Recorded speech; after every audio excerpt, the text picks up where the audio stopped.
What's going on, y'all? Jay Woods here, Shy the Man, whatever you want to call me. I got a new segment for y'all. Going to be showing my face a little bit more. We're going to call this segment The Morning After. That's right. The morning after, I'm going to talk about Kings, try to get up as early as possible with my thoughts about the game the previous evening. And I'm always going to have a cup of coffee with me because that's my morning thing. Regardless. I guess the cup of coffee through the Zoom camera off. Let's see if I can get it down here. Here we go. The cup of morning Joe. Okay. It's not super early today. I gotta admit, I'm doing this a little late. Can you see the J on there? Little J. J. There it is. My cup of Joe.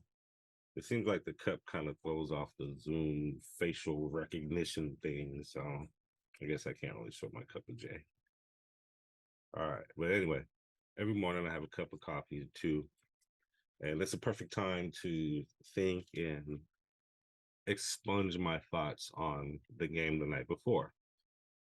So that's why we're going to call this segment The Morning After. Ah! I love it. Oh, and by the way, I like my coffee with 2 tablespoons of creamer.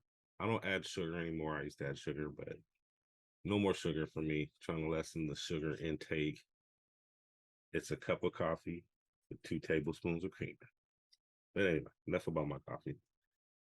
So last night was Kings versus Warriors in I can't say Golden State because Golden State is California, but in San Francisco, in their new arena out there. It was a very good game. It was a very good game. My takeaways on the game: the Kings led most of the game, so that was pretty interesting to me. And it seemed like De'Aaron Fox was just eating, just going to the hole anytime he wanted, just kind of like just continuing what he was doing last season, just showing his slashing game, his to the hole slashing game, or his slashing to the hole game, I should say. So De'Aaron Fox is still on that. And pretty much he was to the rack all day. Nobody was really able to stop him.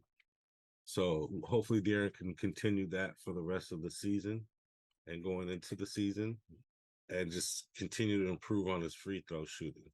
And we all know De'Aaron has that mid range game. That's De'Aaron's thing. The mid range game. I think as the season starts, he just really needs to continue to work on his free throw shooting and his 3-point shooting. Kegan Murray. Kegan Murray looked really dynamic out there.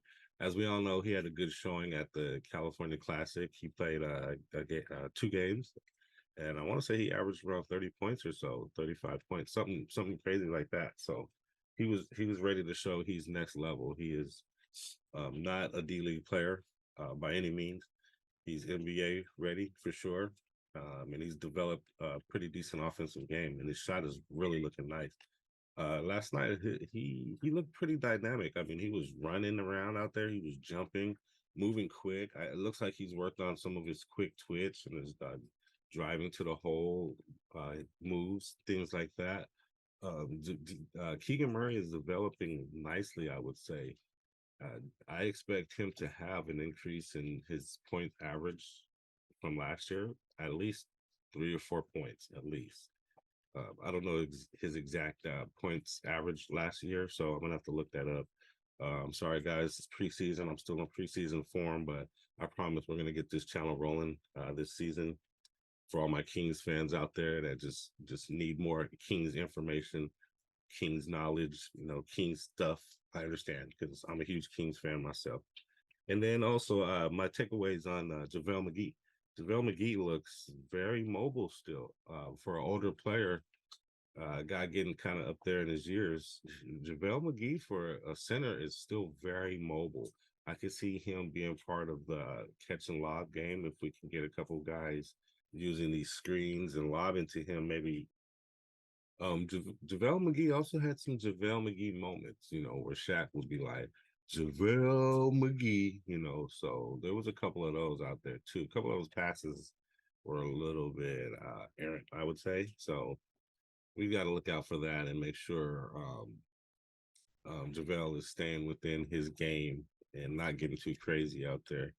And then on the Warriors side, they have really good young talent that they've drafted and is coming up. Jonathan Kuminga, my goodness, this preseason, he's averaged 26 points a game.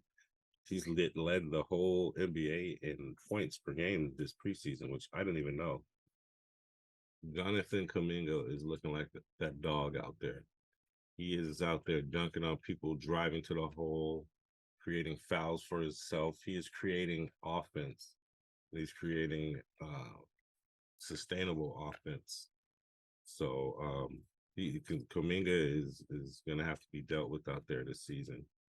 I'm interested to see how far he can take it, if he can be the next third man with a few of their other players in decline and getting a little older now.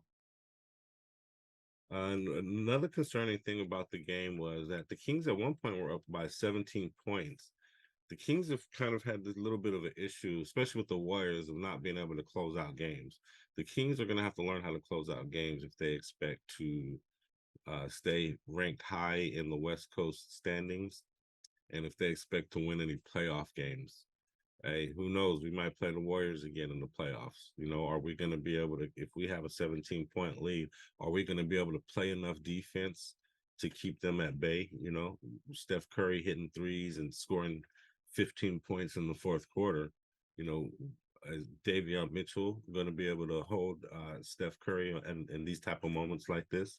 He's our defensive specialist, so the Kings are going to have to learn how to close out games for sure, especially if they're going to want to go far in the playoffs. This is just a preseason game, so I don't know how much you can really take from it. They have one other preseason game tonight versus Utah.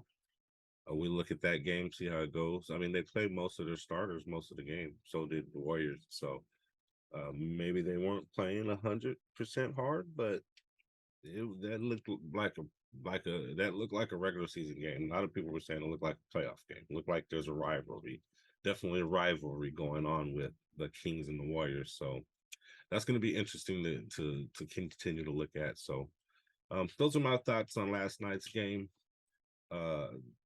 Like I said, the morning after, Cup of Joe with Jay. And I'll give you some more thoughts tomorrow after the Utah game. We'll try to keep it fun. We'll try to keep it exciting. We also have some other shows we're going to do on this channel for all my Kings fans out there. I'm out.